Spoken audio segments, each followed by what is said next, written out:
They laughed when he walked into the glass tower with a scuffed briefcase and a jacket that had seen better years. It wasn't loud laughter, no, it was worse. The kind that lived in smirks, in raised brows, in the way one man leaned back in his chair as if already bored. A single dad applying for a senior operations role was apparently a joke to them, especially one who arrived 5 minutes early and apologized softly, explaining he'd just dropped his daughter at school and traffic had been unforgiving. Someone at the far end whispered something, and a ripple of amusement followed. He pretended not to notice. He always did.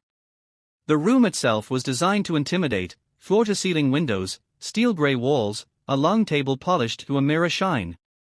His reflection stared back at him, hair neatly combed but threaded with grey far too early, eyes tired yet alert. He placed his briefcase down carefully, as though it were something precious, and asked politely for a glass of water before sitting. The request alone earned another exchange of looks. One of the interviewers checked his watch. They started fast, aggressive. Questions layered on questions. Corporate jargon thrown like traps. They wanted him flustered, scrambling, exposed. He listened carefully, nodding, never interrupting. When he spoke, it wasn't rehearsed. He didn't try to impress. He answered plainly, honestly, grounding every response in experience rather than theory. He talked about managing logistics at a manufacturing plant that was perpetually understaffed. About cutting costs without cutting people. About resolving conflicts between teams who blamed each other while deadlines burned. One interviewer interrupted him mid-sentence. "But you've never led at this scale," he said, fingers steepled, tone patronizing. The single dad smiled faintly. "I've led where failure meant people didn't get paid," he replied. "Where mistakes didn't show up on slides, but on faces." The smile faded, replaced by something firmer. Scale is relative. The room shifted, just slightly. Pens paused. One woman stopped typing. They pressed harder, asking about long hours, travel, flexibility, each question a subtle jab. How would a man with a child manage? Wouldn't his priorities be divided? He didn't bristle. He didn't defend. He simply said, "I'm very good with time." When you only have a few hours a day with someone who matters more than anything, you learn to waste nothing. At the end of the table sat the CEO. She hadn't spoken once. She wasn't smiling either. While the others tried to poke holes in his resume, she studied him as if he were a complex problem no one else had noticed. Her eyes followed his hands when he spoke, steady and controlled. She watched how he answered questions directly, never circling, never exaggerating. When someone tried to corner him, she noticed how he didn't retreat, he clarified. When they underestimated him, he didn't overcompensate. He let the truth do their work. The interview ended abruptly. One of the panelists announced they'd be in touch, already gathering papers. The dismissal was obvious. He stood, thanked them all individually, even the ones who wouldn't meet his gaze. He reached for his briefcase, shoulders squared, prepared to walk back into uncertainty like he always did. Wait. The word cut through the room. The CEO stood. Every chair stilled. She walked around the table, heels clicking softly against the floor, and stopped in front of him. Up close, she was composed in a way that felt earned rather than practiced. Her voice was calm, but not cold. "I'll walk you out," she said. The panel stared. No one spoke. In the hallway, the noise of the office hummed faintly around them. She didn't rush. They walked side by side, the glass walls reflecting two very different lives intersecting for a moment neither of them yet understood. She stopped near the elevators. "How did you learn to stay that composed?" she asked, turning to face him fully now. It wasn't an executive question. It was personal. He hesitated just a second, then answered honestly.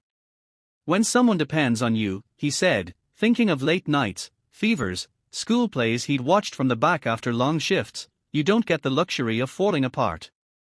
Something in her expression changed. Not dramatic, subtle. Respect first. Then curiosity, sharp and alive. "You were dismissed in that room," she said quietly. "Did you notice?"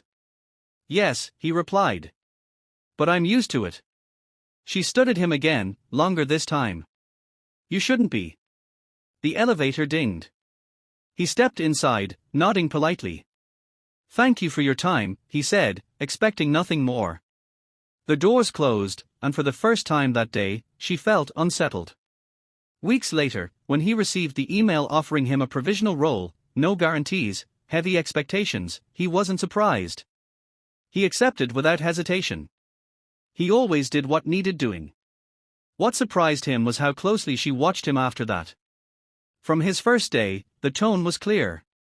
Some people were displeased. Whispers followed him through corridors. He was given deadlines that bordered on absurd, projects that others had quietly failed before. Meetings were scheduled late, emails sent early, pressure applied from every angle. It felt intentional. A test, perhaps. Or a hope that he'd crack. He didn't. He arrived early, left on time, and worked harder in between than anyone noticed. He reorganized processes no one wanted to touch. He listened to junior staff everyone ignored. He solved problems without fanfare. When credit was stolen, he let it go. When blame circled, he stepped forward anyway. And from her office, high above the city, the CEO noticed everything. She noticed how meetings ran smoother when he spoke. How numbers stabilized quietly under his oversight.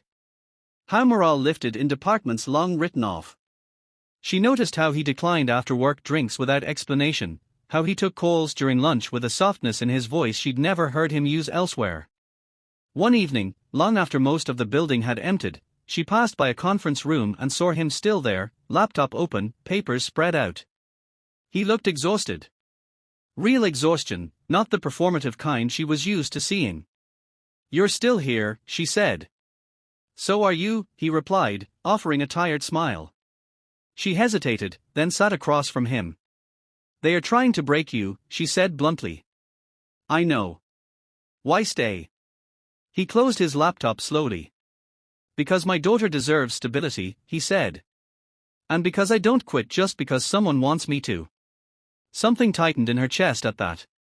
She'd built an empire by outlasting everyone else, but she'd never fought for anyone but herself. As she stood to leave, she realized something unexpected and deeply unsettling. They had tried to make a fool of him. Instead, they had revealed everything he was, and everything she hadn't known she'd been looking for.